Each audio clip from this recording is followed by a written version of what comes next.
I want to know why I should believe it's more probable that there is a God than there isn't. You don't have to prove absolutely that there is one. I just want to know that it's more probable that there is than that there isn't. The reason that I believe that God exists is because of certain evidence. You don't think it's possible that in some primordial pool, a lightning strike then allowed us to evolve into this over billions of years? Anything is possible. The question is, what is most plausible in light of the evidence? If there is no God, love is simply a biological drive to preserve the genetic pool. I have a fundamental disagreement with that. Can faith in God really be supported by reason and evidence? In this conversation, a sincere student asks Cliffe Knechtle one simple but profound question. Why is it more reasonable to believe that God exists than to believe he doesn't? Rather than avoiding the question, Cliffe offers 5 thought-provoking reasons that have made this one of his most educational discussions. Before we continue with the full story, I'd love to know where you're watching from, so leave your country or city in the comments below. Then take a second to hit that like button and subscribe to the channel so we can grow this Christian community together. Your support truly means a lot to us. Now, let's dive into the discussion. If you had a scientific question, you would go to a scientist, and I presume you would expect a rational answer. And if you had a philosophical question, you would go to a philosopher, and perhaps less rational but still cogent, you would expect an answer. I have a religious question, and I come to you as a religious man to answer it. Right here, right now, I'm not an atheist. I can't equip myself with moral relativism. I'm an agnostic, and I envy your faith. I want to know why I should believe it's more probable that there is a God than there isn't. You don't have to prove absolutely that there is one. I just want to know that it's more probable that there is than that there isn't, and I want you to show me. Thanks for asking that honest question. I appreciate it. The reason that I believe that God exists is because of certain evidence. First piece of evidence, the order and the design of the cosmos points me to some type of intelligent mind, because my experience in life is, in order to bring about order, I got to work real hard. And when I get sick, I don't go running to a neophyte.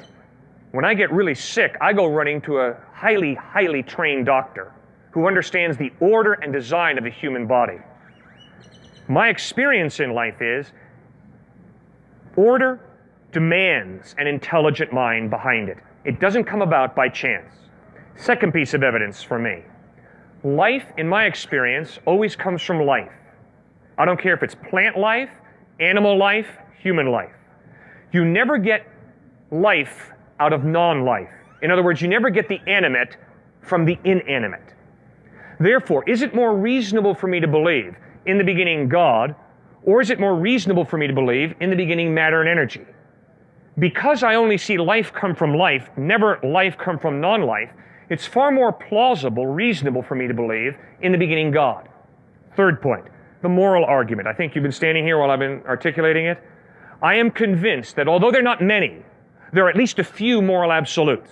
Although there's a lot of ethical gray, probably more ethical gray than ethical black and white, there at times is ethical black and white, crystal clear. Moral absolute. Moral absolute. So those are the 3 reasons. Those are 3. Order. Order design, coming from intelligent mind. Life coming from life, not from non-life. Moral absolutes. Fourth one, love. My experience of life is that love is crucial to my marriage, my family, my friendships. Love is a crucial motive in my life. If it's lacking, life turns very sterile, very empty. The only way love can be real is if there is more to reality than matter and energy. There's got to be some type of God who creates us with this innate ability to genuinely love. If there is no God, the Duke University student was correct when he said, love is simply a biological drive to preserve the genetic pool. And I said, sir, do you really think that's what motivates Mother Teresa to work among the dying in Calcutta, India? He said, yes. I have a fundamental disagreement with that. My experience in life is, no. Mother Teresa was motivated by love for the dying in Calcutta, India. That's why she did what she did. Not motivated primarily by a drive to preserve the genetic pool. That's a 4th piece of evidence. 4. Right. Do you mind if I ask some questions about Go right ahead. Order. I know a little about computers. Not a lot, but a little. And I know there are computer programs that write very complicated, very ordered programs that do things. Extremely ordered. But I would not go back and say that the program that wrote it is a life, or capable of love, or capable of thought in the way I think of thought. I have seen order that is caused by seemingly disorder or random occurrences. I've seen order that doesn't necessarily come from a cogent willed source. And I've seen order come from a cogent willed source that was very evil, or you would define evil. So, first of all, I would contend that I've seen, or I think I've seen order from chaos, and I know I've seen, or at least I like to think I've seen, order from what you would dictate as evil. So is it order from chaos? And if it's order only from order, why does that necessarily imply a good entity that created this order? Okay, I have strong disagreements with one point, and I strongly agree with your second point. I think it's rather clear that a computer comes from an intelligent mind. I've never met a computer that just came about by accident. So that computer obviously was ordered by an intelligent mind, so there's no problem with computers. But I think you raise a tremendous issue when it comes to evil. I think you're absolutely correct. I think it's totally possible that this intelligent mind is a warped Scrooge. Okay. What was the second reason now? Just to get Okay, second thing is life comes from life, not from non-life. That one's harder for me. I'm not a biologist, but I know that there's a lot of theories that say that given the right materials, the right electric charge, so to speak, and the right atmosphere, we can create proteins, we can create enzymes, we can create complex molecules. Cliffe explains that his faith isn't based on blind belief, but on evidence that he believes points to God. As he says, the reason that I believe that God exists is because of certain evidence. He points to the order and design of the universe, the origin of life, the reality of moral truth, and the power of genuine love as reasons for believing in a creator. Referring to Mother Teresa's selfless service, he argues that true love reflects God's character. As 1 John 4:8 reminds us, God is love. If you're watching up to this point and you haven't subscribed yet, please take a moment to hit that subscribe button. The student responds with thoughtful questions, leading to a respectful and meaningful conversation. It's a reminder that sincere questions can strengthen our understanding of faith, and as Christians, we're called to answer with truth, gentleness, and love, just as 1 Peter 3:15 teaches. Now, let's see how Cliffe responds to the student. Okay, and my point would be, I would not be shocked if scientists created life. Because that's exactly what I believe. Intelligent mind creates life. My point is, you've got to have the intelligent mind there. You don't just have life coming out of non-life by accident. You don't think it's possible, even remotely possible, even infinitesimally remotely possible, that in some primordial pool, a lightning strike struck a complex of molecules that created an enzyme that then allowed us to evolve into this over billions of years? Anything is possible. Possible. Correct. Okay. Anything is possible. But more statistically, probable for the God? Exactly. You see, for me as a thinking human being, the question is, what is most plausible in light of the evidence? Third point was? Third point was moral absolutes.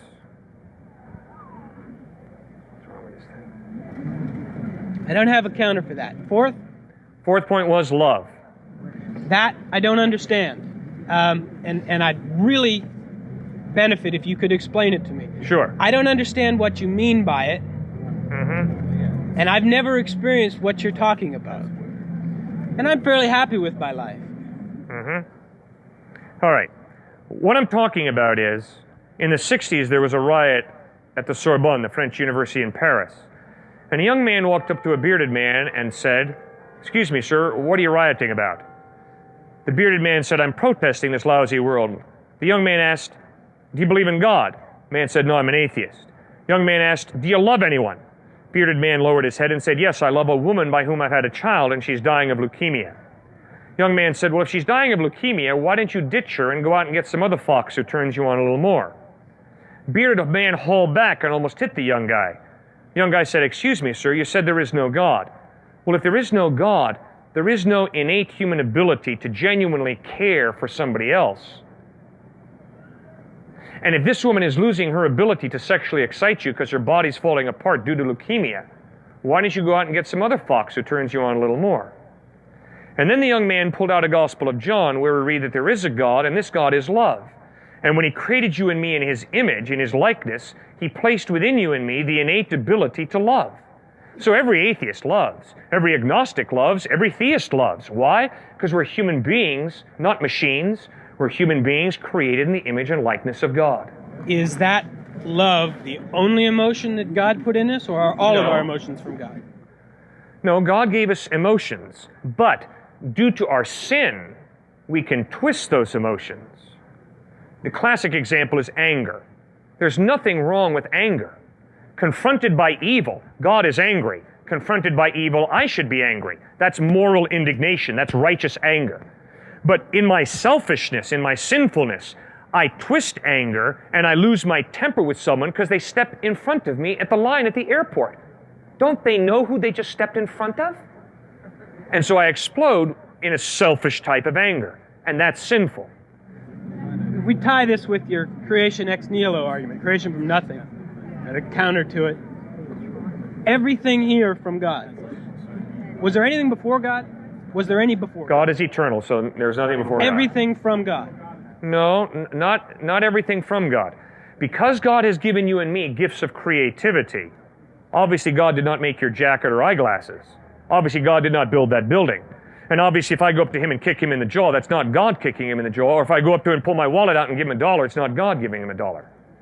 So because God has given you and me gifts of creativity, we can create. And we do all the time. So then, some things from God, some from man. Man used in a general sense, male, female. Yeah, God's given us gifts of creativity. And as far as the moral absolutes go, you say there's some. Okay, where do I find them? 2 places. First of all, you go to your conscience.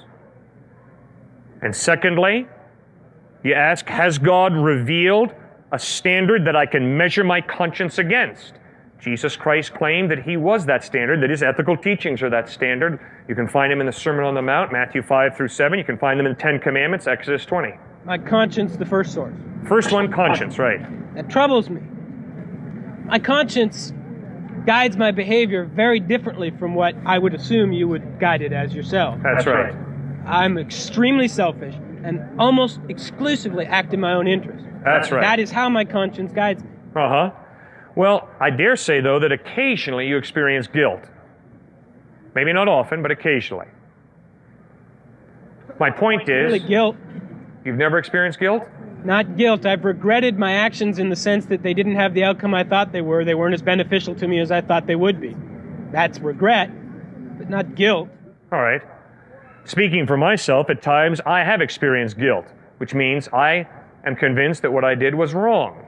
Compared to something other than your conscience? Well, all I know is I experience guilt. My conscience informs me of it. And these 4 reasons that you've given, you feel, make it more probable that there is a God than that there isn't. Correct. And then there's another one. Okay. Your agnosticism. Okay. It is an intellectual option to be an agnostic. It is a practical impossibility. Every day you have to make priorities. Every day you have to make ethical decisions. And your priorities in life and your ethical decisions in life show very clearly you're not agnostic. You believe something, you believe in someone. That has motivated you to set the priorities that you have. I obviously don't know what those are. What you believe in has obviously motivated you to invest your money the way you do, your time the way you do. So there are many people who can say, I'm agnostic, I don't know. But practically, the way you live your life shows that you believe something.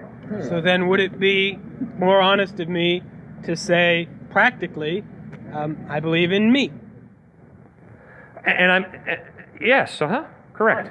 Then I may have misinterpreted agnosticism. I took it and have taken it to mean, I don't know what's there. I'm not going to make any decision about it. I'll listen to whoever has something to say and see what I think. Right, and I think intellectually you can do that. But now, you have to go out and live your life. And the way you live your life shows whether you acknowledge God or not. See, that's the embarrassing thing about what we're talking about out here. The embarrassing thing about what we're talking about here is, it's not like, do you like black leather or brown leather jackets? Which is totally an issue of your own preference. Do you like Pepsi or Coke? Because you see, it really doesn't matter whether you like a brown leather jacket or a black leather jacket, whether you like Pepsi or Coke. Those are rather inconsequential issues. But the issue of God's existence is not along the lines of Pepsi and Coke, black and brown leather jackets. It's an issue that goes right to the heart of human existence, because it's an issue of what is the meaning and purpose of your life? Why do you live your life ethically the way you do? And what about life after death? Are you ever going to have to answer to anybody for the way you lived your life? You see, so due to the grievously serious nature of the issues that are all wrapped up in God's existence, although I can say, I don't know whether God exists or not, the way I live my life, the meaning I attach to my life, the ethical decisions I make in my life, Knechtle will tell you. Cliffe responds by saying he wouldn't be surprised if scientists were ever able to create life in a laboratory because, in his view, that would still require an intelligent mind. His point isn't that life could never be created, but that intelligence is always behind it. When the student asks whether life could have begun through a chance event over billions of years, Cliffe gives a thoughtful reply. Anything is possible. The question is what is most plausible in light of the evidence. Rather than focusing on what is merely possible, he encourages us to consider which explanation best fits the evidence. The discussion then turns to love. Cliffe explains that genuine love is far more than a biological instinct because God is love. As John 13:34-35 reminds us, Jesus said, "Love one another. As I have loved you, so you must love one another. By this everyone will know that you are my disciples." True love reflects the heart of our Creator and is ultimately revealed through Christ. As the conversation comes to a close, Cliffe reminds us that the way we live reveals what we truly believe. Questions about God aren't small or insignificant. They shape our purpose, our values, and our eternal future. Jesus himself declared in John 14:6, "I am the way and the truth and the life. No one comes to the Father except through me." If you've been searching for truth, don't stop asking honest questions, but be willing to seek the one who said, "Seek and you will find." Matthew 7:7. Open God's word, draw near to Christ, and place your trust in him. He alone offers the forgiveness, hope, and eternal life that every human heart is searching for. If this video encouraged you, we'd love to hear your thoughts in the comments. Which of Cliffe's points resonated with you the most? If you enjoyed this discussion, don't forget to leave a like, subscribe to the channel for more Christ-centered content, and share this video with someone who may be searching for answers. May God bless you, and thank you for watching.